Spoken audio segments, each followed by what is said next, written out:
Aloha everybody and welcome to Beachwalks with Rocks. Today is show number 130 and you can find us at beachwalks.tv. Ready?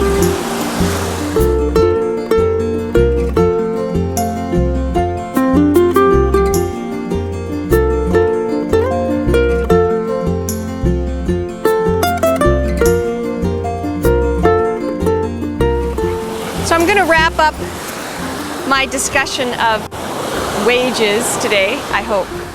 Anyway, you can tell it was an exciting topic for me. Nonetheless, when I was doing my research for the show notes yesterday, I came across the original links for CEO pay. And as it turns out, that the average CEO now is making over 800 times what a minimum wage worker makes. Over 800 times. I think that's really absurd, quite frankly. And as recently as 1978, the average CEO only made 78 times more than a minimum wage worker. So for me, that's evidence that a ratio of about 50 is a reasonable and sustainable level for a conscious company to set for their wage scale structure. Now, I wanted to talk about the consequences of this because I see increasing conflict between the right and the left on this issue. People on the right tend to think that a lot of people are not responsible enough and they resent having to pay more of their tax money to help people out who, quote, can't help themselves.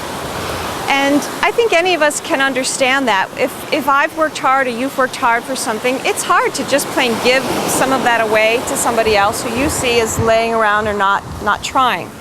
But in reality, I think part of the problem is that when you're poor, it's really hard to be a responsible, contributing member of society because you don't have enough money to put food on the table for your kids, to pay your rent, and you're in a constant state of stress and struggle. So it's really difficult to be responsible at that point. If people were paid more for the work that they do, let's face it, if you've got a job, you're putting in your time, it's up to the company to determine how you spend that time and to establish policies to get people to perform appropriately. So if you're showing up for the job and you're doing the job, then I think that means that you deserve a fair amount of pay. And guess what? If people were being paid adequately, then we all could pay lower taxes because we wouldn't have to be supporting other members of society. People on the left, you know, they want to give money to people because they see people in need and it's hard for them to sleep at night knowing that some people are suffering. But the problem with just giving money to a problem without giving training or without having consequences or accountability is that it actually makes people weaker over time. And all we have to do is look at the public housing developments and see that even though those were short-term cures, they ended up being long-term disasters because people come to feel over time that they're not capable of earning enough to participate in society. They come to depend upon other people's handouts in order to survive, and that the lure of drugs and depression becomes even stronger. You know, here in where I live in Hawaii, there is a lot of discrepancy between the rich and the poor, and especially the young Hawaiians. You know, there's a very big problem with ICE, with drugs, because of the hopelessness that they feel. They'll never be able to afford to buy a home in the towns and beach communities where they grew up.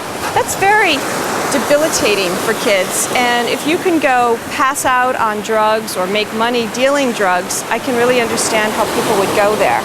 You know, it's just like raising your children.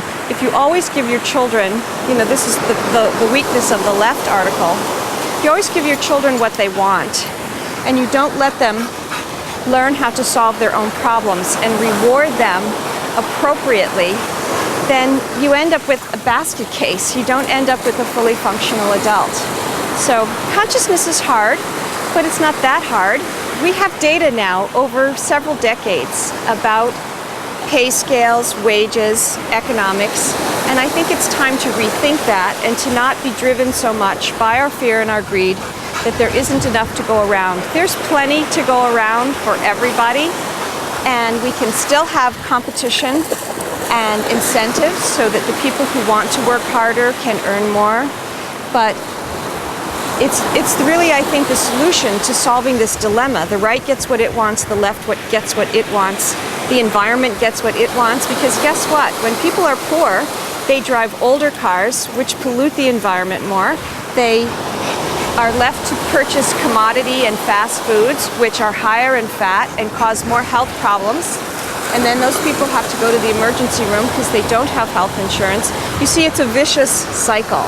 We can break that cycle by paying everyone appropriately so that they can take care of themselves, and we can have a more egalitarian yet still very rich society and culture. That's the scoop from the beach here in Hawaii. Thanks for listening to me. I'd love to hear what you think about all of this. You know, it's like doing push-ups. Push-ups are hard, but they're great for building upper body strength in a really short amount of time. So who out there is willing to do a little bit of hard work to get a great return on investment? Skype at Roxanne Darling, or you can call the conch at 949-544-1456. And I think I better cool off. I'll see you later, guys. Aloha.